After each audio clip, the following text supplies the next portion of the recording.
Was kann ich gern bewegen?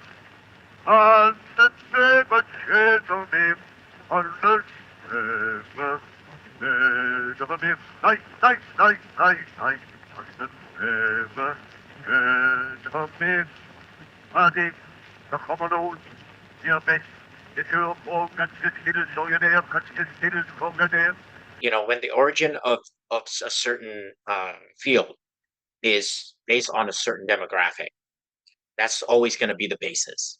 And if you're not the typical, you're not the norm, then you have to find a way that to stick out more, to work harder.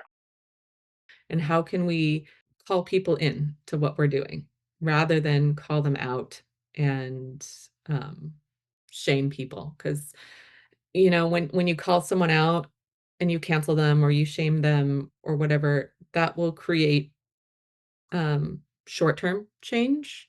But we're not in this for the short term. We are in this for the long term. I couldn't really talk about this publicly. Actually, really, Nina started. It became a public issue.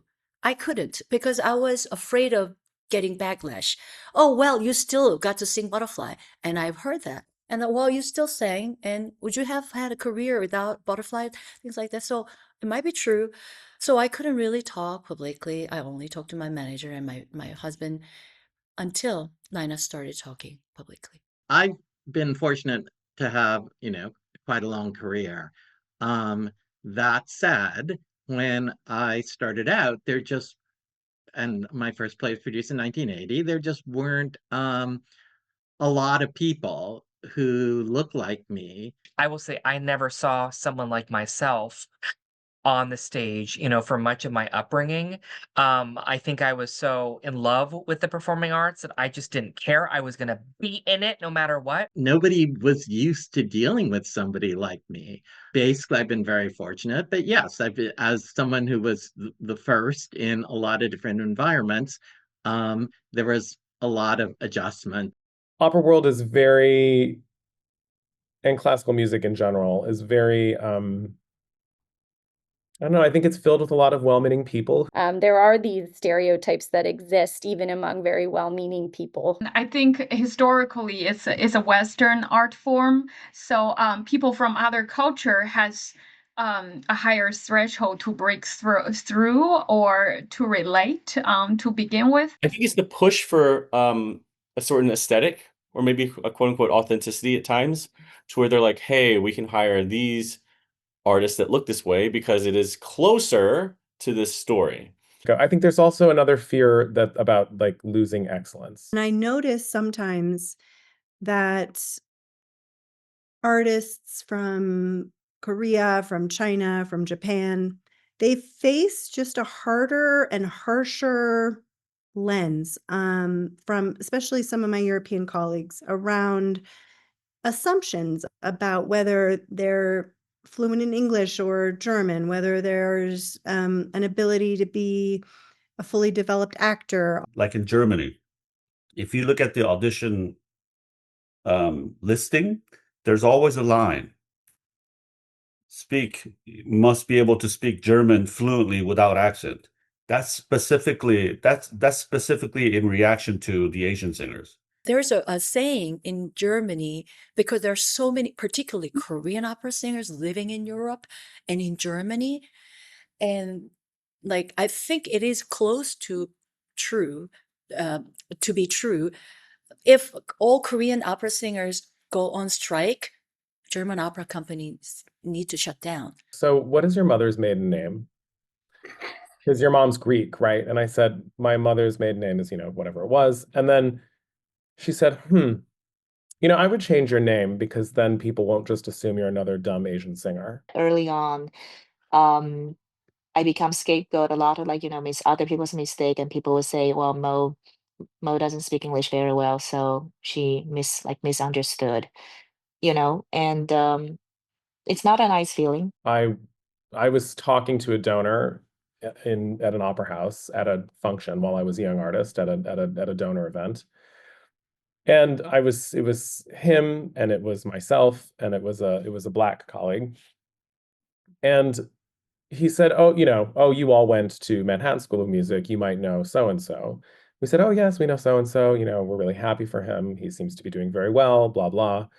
And he goes, "Yeah, yeah, he's a mixed breed, but he's okay." They're certainly better now than they used to be. When I was starting out, there were relatively few Asian singers that were cast, and those that were usually relegated to Madame Butterfly or the few other Asian stories in the repertoire. And it was still a period when white actors would play characters of color. So things are better now. However, I think there's still the feeling, number one, that white singers are more the default, more the standard, and that singers of color are still a little unusual and marginalized. What's interesting is there are tons of Asian students that are studying voice, East Asian, South Asian, whatever Asian. We are not a monolith, all of us. But I don't see as many on the big stages as I would have thought when you see who's represented in an academic setting. It's really hard to pin down like incidences of implicit bias, particularly in the arts, because it's impossible to ever say for sure that this is why I was or wasn't hired. Why I could not speak up so much is because casting is controversial in any level. No one casting can be satisfying to everybody. So I always came to this question: was it really my face or my singing? What else was I lacking? So I couldn't really confront with anyone because there's so many elements that they must consider in casting.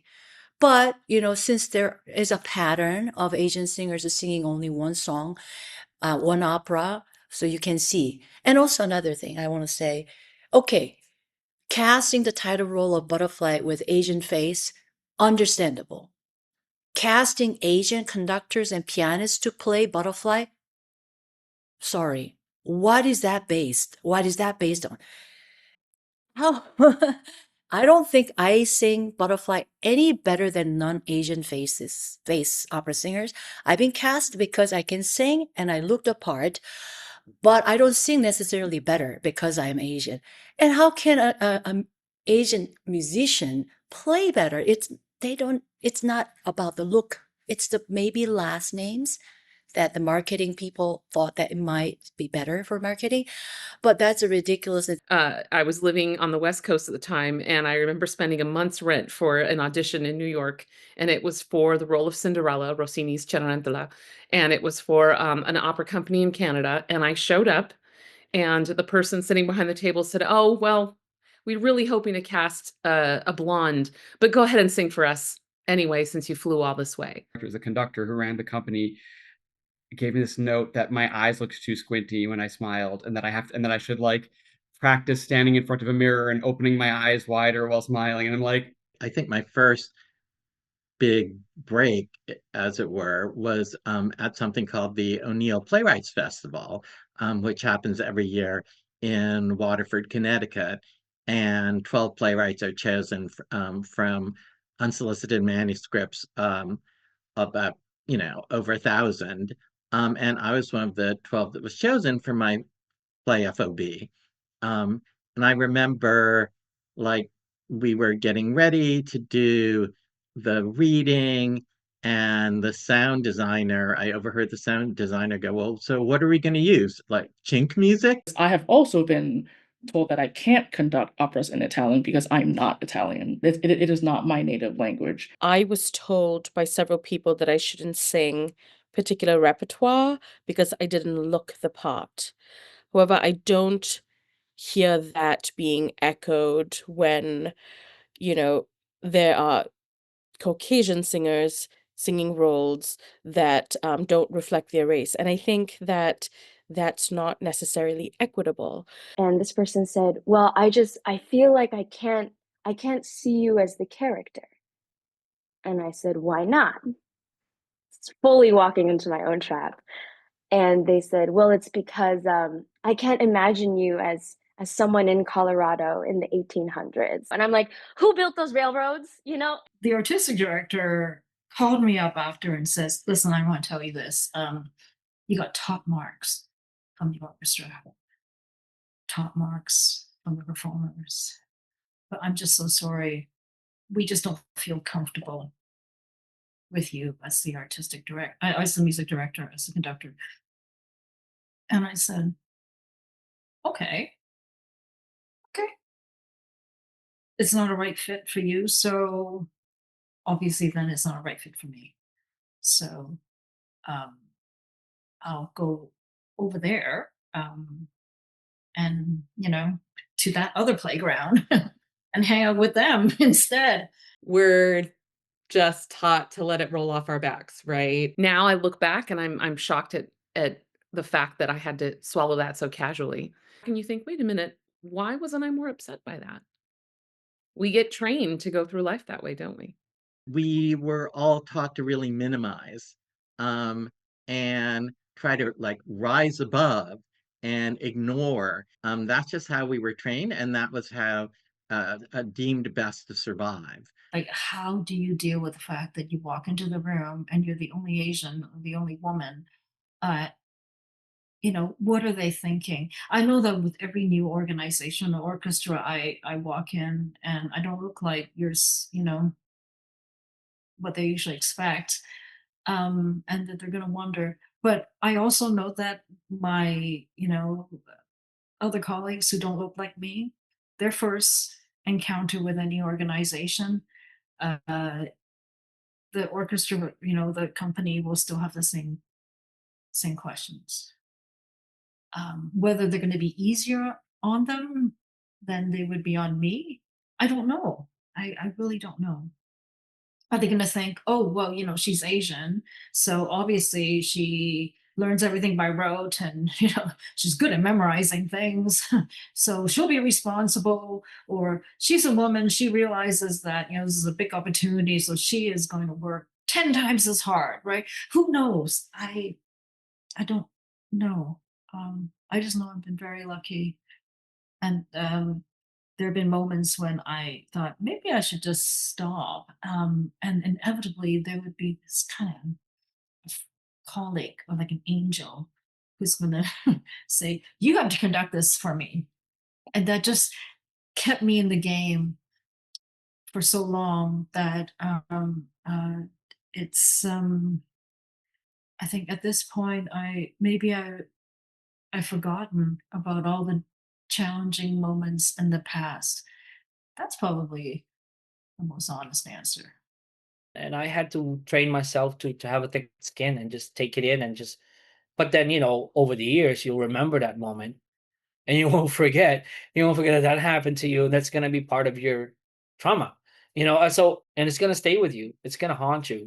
I still don't forget them, but for me to prolong my career, I really have to put it in a box, somewhere hidden, and not touch it while I'm performing. Because if I let it get to me, it'll affect my performance. It'll affect the way I work and the way I sing or act. You learn to move on, and I also learned that whatever other people's projection is not a reflection of your value and your worthiness. I try my best to turn that into the fuel for me to keep growing and pushing forward. I accept the fact that there is going to be people going to like you, people not going to like you for whatever reason.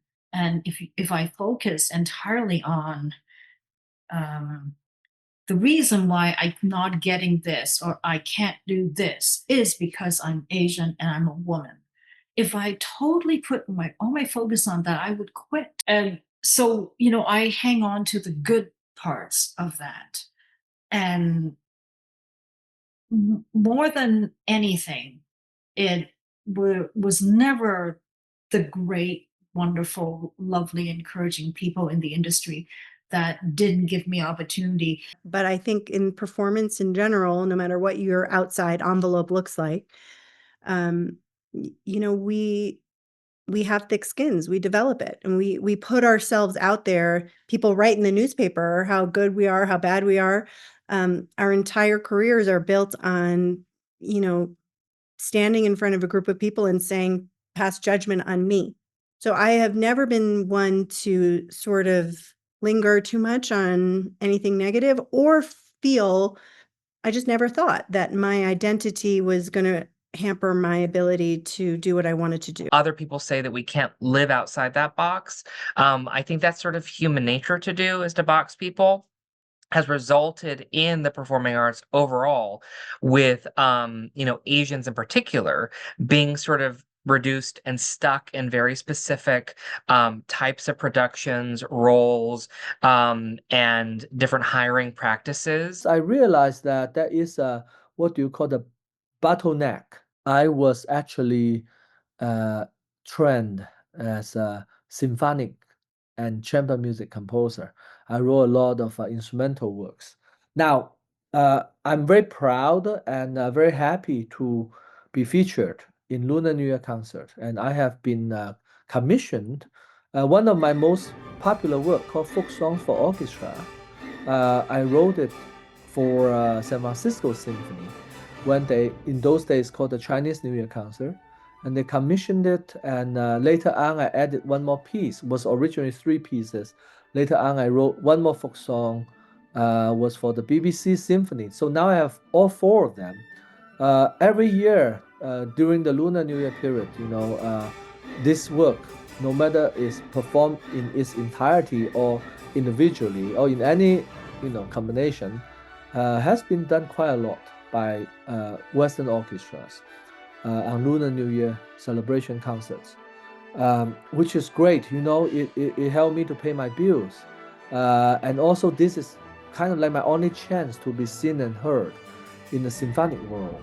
So I'm not saying no to it. I actually really thankful and appreciate that. But also I want to say, I also wish that, after so many years, all these orchestras from New York Philharmonic, Cleveland, Boston, Philadelphia, all these big orchestras, also San Francisco Symphony, also, I have done, work for the Lunar, they have performed my folk song for orchestra. Would be great to have work that, to be commissioned and to be featured at the regular concert series. So this remained to be my dream. I think that there is a such an interest in inclusion in the last few years, and diversity and inclusion. And I think that as an Asian conductor, that often results in me being pigeonholed in Asian specific works or Asian specific situations. Asians are mostly represented in productions that relate to immigration or specifically their own culture. I hear so many composers of color who are tired of writing trauma opera, because that's what you're expected to write about. Like, can you make a rom-com or can you make a sci-fi piece and still get that programmed? You don't want to be ungrateful that you're getting opportunities to write things, but you also want to be able to write things that are not related to your race. It never was really an issue when I first started singing. I'm old, so when I first started singing, it was always purely the voice, purely the tone, and there never was a consideration really of one's race. Now I say that because and I might be overstepping, but I say that because I'm not Black, because Black singers have been definitely marginalized. There have been, I would say, more successful Asian singers than comparatively Black singers. However, within the past 10 years, it's been very interesting to say the least. One of my roles that I sing is Lieutenant Pinkerton in Madame Butterfly, which I'm sure you know. And early, well, I'd just say early, but kind of midway through my career, I started getting inquiries into how I felt about being Asian, portraying an American courting another Asian. Through a big portion of my career, I will say at least the first 12 years, in many of the companies that I worked in, I was the only Asian, period. Whether that was working backstage or in stage direction. And then for a lengthy period of my career, I was the only Asian opera director in the entire country. For a long time, I was the only. And I knew that I was the only. And what's interesting about it is that for a while, I was not pigeonholed to only Asian opera, located repertory. I was sort of directing any number of things. And then as people sort of narrowed in and they said, wait, you are Asian, and in particular, you're Japanese, I started getting all of these offers to direct Butterfly, Turandot, and Pearl Fishers repeatedly. And at companies that I had directed previously with other works, when I turned down some of these gigs, there are some companies I have never been asked to return to. And I think they are also because of complete lack of Asian leadership in the leadership position. Like now it's like, are they hiring us to make sure that there's diversity? Or are they hiring us because we're really good? But that goes for everyone. But that's the thing. People need to realize, yes, it's like, but that goes for any demographic, any race, whether it's Black, Asian, Latino, or white. You'll never know.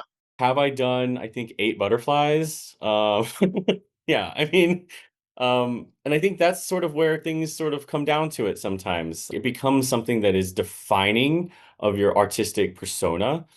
And I think for some people, they're okay with that. But I think for other artists, it becomes a little bit of a drag, right? Very easy to typecast, when it's very easy for artistic administrators, people behind the table, on the other side of the table, seeing like, oh my gosh, you would make such a beautiful Suzuki, or you make such a beautiful butterfly, or Turandot or Liu. Like, yes, and is always a question, right?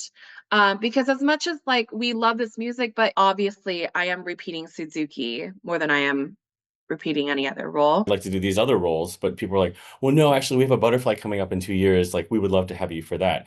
But then there's a lot of stuff where it's like, we're doing this piece and it is, somewhere in the Muslim world and you have a Muslim name. So like I did the title role in Sumeida's song, which is an Egyptian piece, which is like not my race at all. Like it's not, but it was just like, there was definitely an element of we cast you because you're like enough of, the checking the box there. It takes a company to come back and say, oh, you sang this like Asian specific role, but now come back and sing a Susanna, or come back and, be a soloist for in Messiah, I think that is like the turning point for a singer that can pay a lot of dividends. Yeah, pre-pandemic, I was offered roles not related to my race. And now also post-2020, I've been told that that the opera world is looking to be more inclusive in how they cast. However, I have found that to be more exclusive for someone who looks like me because I don't look Asian, according to several professionals in the industry, just because they consider Asian singers as being singers who are Japanese, Korean, or Chinese, but not Indian. So there's sort of erasure in that part. I've even been told, like, I don't know what to do with you. Like, you don't look Asian and you're not Black. Yeah. I haven't sung in an opera a fully staged opera since January of 2020. And right up until the pandemic, I was singing opera constantly, and I had a year and a half of work booked up, which all sort of dissolved with the pandemic, and I've been doing mostly reciting and concertizing since then, and actually pivoted into academia because work sort of dried up in that respect. In trying to be inclusive, lots of people have been excluded. I'm just stunned by what I see in Asian artists, Asian American artists, in their tremendous dedication to the field. And I think in many ways the field is undeserving of that. But of course, that kind of talent, dedication, and inspiration always wins the day, always. And there isn't any judgment or audition panel that's going to stand in the way of somebody who knows how why they were put on earth and is wholly focused and dedicated to getting themselves there. There are going to be many different kinds of people in the world, and they're going to behave in different ways. So just focus on what you want. The people who are not going to be nice to you, there are billions of people in the world, and there are billions of company, infinite amount of opportunity. So if that door doesn't open, just go down that door. But like any progress, when you move forward, it's messy, but hopefully we will keep progressing. But I just wish that the dialogue around it could be more embracing of the idea that diversity is excellence. As far as diversity is concerned, that's not a priority of mine. That's a reality of America. So that's happening. That's happening in the field. It's happening in the audience. And you can either be upset about that, which, I suppose some people are, or you can be really happy about that, which other people are. There have been big, big challenges, but one of my favorite things is proving people wrong. We all hold implicit biases, and that's just a normal thing. And it's one, rather than like vilifying it or being defended against it and trying to deny that we have them, let's just embrace that we have them and like try and work to be more cognizant of that. Creating space for everybody in our industry only makes everybody feel more welcome.